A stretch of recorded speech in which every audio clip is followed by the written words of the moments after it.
Life. What do we most want out of it? Perhaps the most meaningful question we can ask ourselves is the simple words, what do I really want? Jim Carrey said, I think everybody should get rich and famous and do everything they have ever dreamed of so they can see that it's not the answer.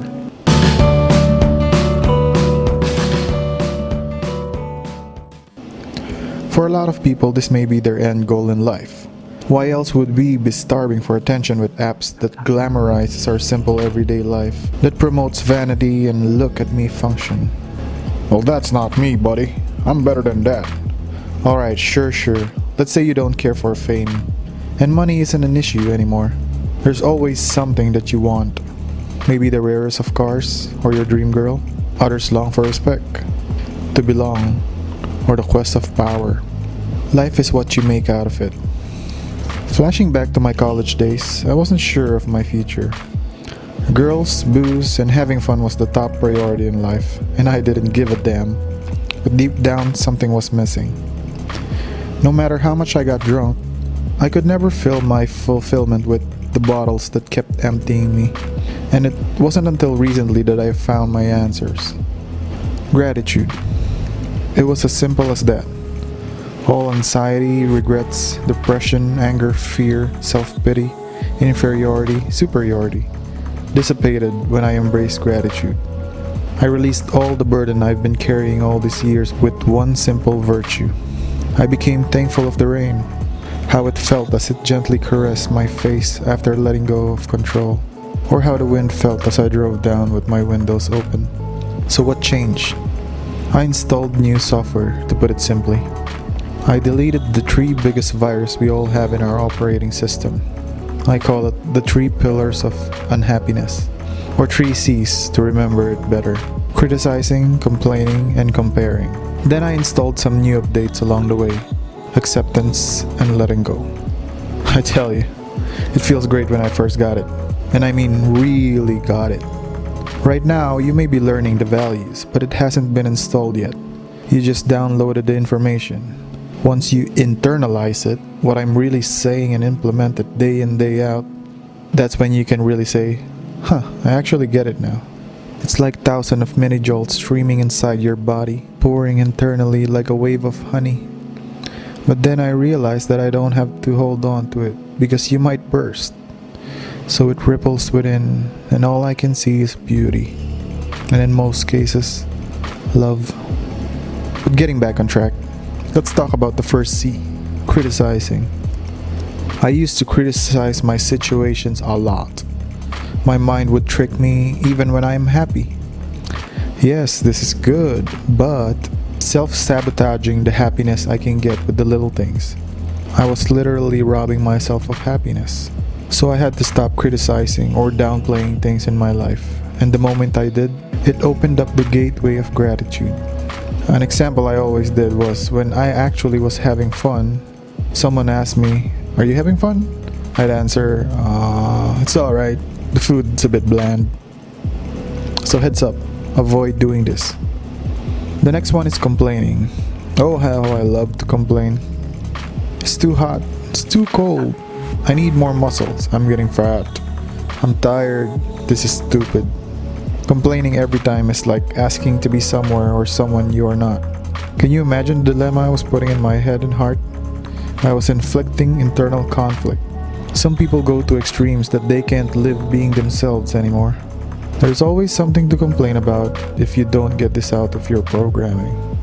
This is why some people are always just miserable, because they find ways to be unhappy.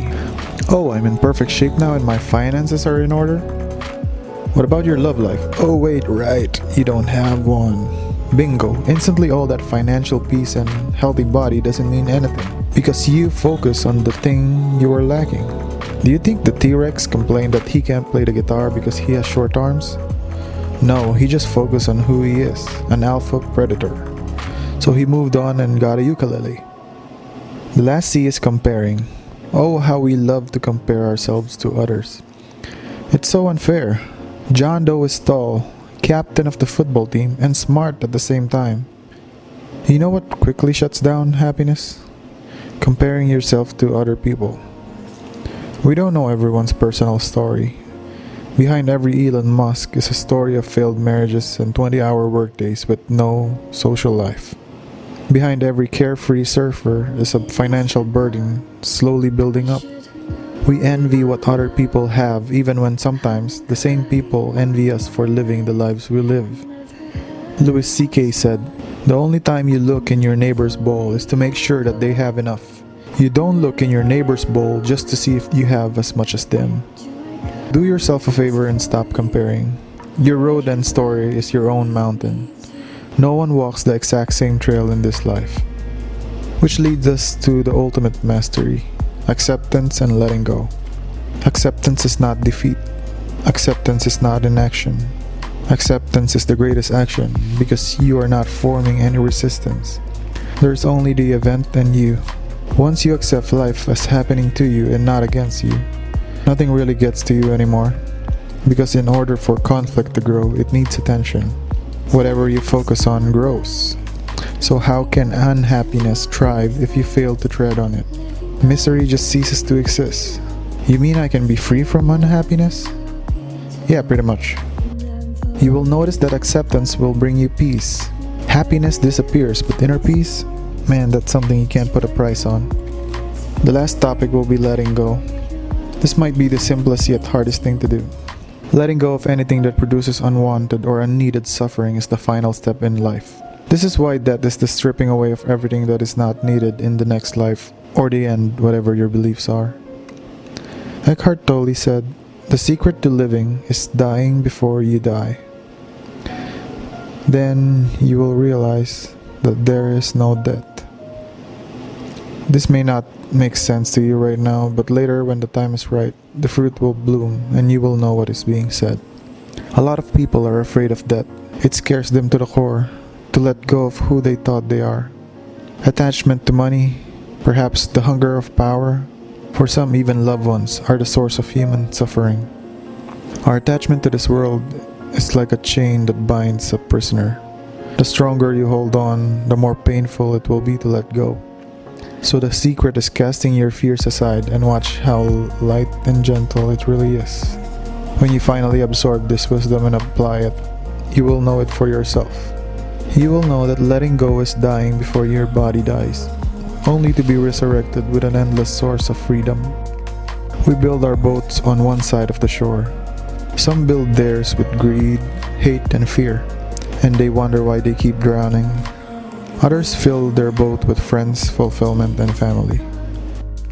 When you cross the perils from the river of life, remember that you will have to step out of the boat eventually. Acceptance and letting go will let you cross to the other side. Peace.